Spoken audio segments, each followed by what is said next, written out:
ያው ኢየሱስ ኳስ እንደሚያይ ያው በመጽሐፍ ቅዱስ ውስጥ ማግኝቻለሁና ኢየሱስ የማንቸስተር ሲቲ ደጋፊ ነው። ኢየሱስ የማንቸስተር ሲቲ ደጋፊ ነው። ኢየሱስ ኳስ ያያል። ኢየሱስ ስታዲየም ገብቶ ኳስ እንዳንተ ቁጭ ብሎ ያያል።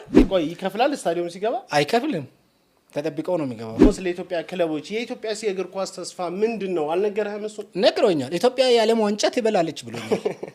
የእውነት እግዚአብሔር ነው የሚል ኢትዮጵያ የዓለም ዋንጫ እንደምትበላ ነግሮኛል። ኢትዮጵያ የአፍሪካ ዋንጫ ማለት ነው። ሩጫ ኦሎምፒክ ላይ ታሸንፋለች። አረ ኦሎምፒክ አይደለም፣ ኳስ የእግር ኳስ አዎ፣ የዓለም ዋንጫ እንኳን የዓለም ዋንጫን አፍሪካ ዋንጫ ማለት ያቃታቡድ ነው። ታዲያ ለምን አርሰናልን አልደገፍክም? ኢትዮጵያ ላይ እኮ ብዙ አርሰናል ደጋፊና የማንቸስተር ሲቲ ደጋፊ አለ።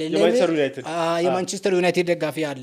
ስለዚህ ለምን ዩናይትድን አልደገፍክም ሲል እነሱ የሰይጣን ቡድን ስለሆነ እነሱን አልደግፍም፣ እኔ ማንቸስተር ሲቲ ደጋፊ ነኝ አለ። በቃ እንደዚህ እኔ ጫት ቀጥታ እንደተፈቀደ መጽሐፍ ቅዱስ ላይ ማስረጃ አሳያለሁ። እርግጠኛ ግን ምንድነው ፕሮቴስታንት እርግጠኛ ነኝ ከብሉ ኪዳን ውስጥ አሳያለሁ። እና ጫት መቃም አለበት። መቃም ከፈለክ ትችላለህ፣ ኃጢአት አይደለም። አሁን ጫት ስለቃምክ እኔ አሁን ነብይ ነኝ። አሁን ከፈለክ አሁን ጫት አሁን አንተ ቢታመጣ ይቅመዋሉ። አንተ ላምጣልህ? አምጣው፣ ችግር የለም። ገባ?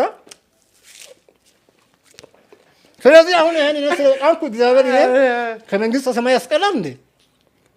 እኔ ኃጢአት ይሆናል? ለዛ እኮ መጽሐፍ ቅዱስ ሰው ወደ ውስጥ የሚገባ ሰውን አያደክስም ይላል። ሲቲ ሲጫወት ቶተንሃምና እንትን ሲቲ ሲጫወት ስታዲየም እንትን የዌምብሌይ ስታዲየም ገብቶ አይተዋል። ኢየሱስ ገብቶ አይተዋል። አዎ እርግጠኛ ነኝ 100%። ሁሉ ይበላና ይጠጣ ዘንድ በድካሙ ሁሉ ደስ ይለው ዘንድ ይህ የእግዚአብሔር ስጦታ ነው። እንዳያንቅ ኧረ ተረጋ። የመጀመሪያ ነው እንዴ ስጠጣ? አይ እየተረጋጋሽ ቀስ እያልሽ ምንም ችግር የለውም። አምነናል እኮ። ቆይ ግን የነብይነት አገልግሎትን አያበላሽብህ? ምንም ለምን የሚያበላሸው ከመጽሐፍ ቅዱስ ውጪ ከሆነ ያበላሻል። ግን በመጽሐፍ ቅዱስ ውስጥ ጫት መቃም ኃጢአት ነው የሚል የትኛው ከዘፍጥረት እስከ ራዕይ ያልተ ይሄ ሰዎች ኃጢአት ነው ብሎ ለሰዎች ምን አድርገው አእምሮ ላይ ከህፃንነት ጀምሮ ጫት መቃም ኃጢአት ነው ኃጢአት ነው እግዚአብሔር ይቆጣል ብሎ አእምሮ ላይ ስላስቀመጡ ሰዎች ያንን ኃጢአት ብሎ ነው እስካሁን ድረስ ያሉት እንጂ ጫት ተፈቅዷል። ሰላም እንዴት ናችሁ? እንደምናችሁ? እንዴት ሰነበታችሁ? ውድ የዩቲዩብ ቻናል ተመልካቾቻችን ዛሬ ከመለሰ ከማን ጋር ነው? ከመለሰ አይደለም፣ ከመለሰ ከማይሞተው ከዘላለም ከሚኖረው ነብይ ጋር ነኝ። እሺ እንዴት ነህ? አለሁ፣ ሰላም ነኝ። አለሁ።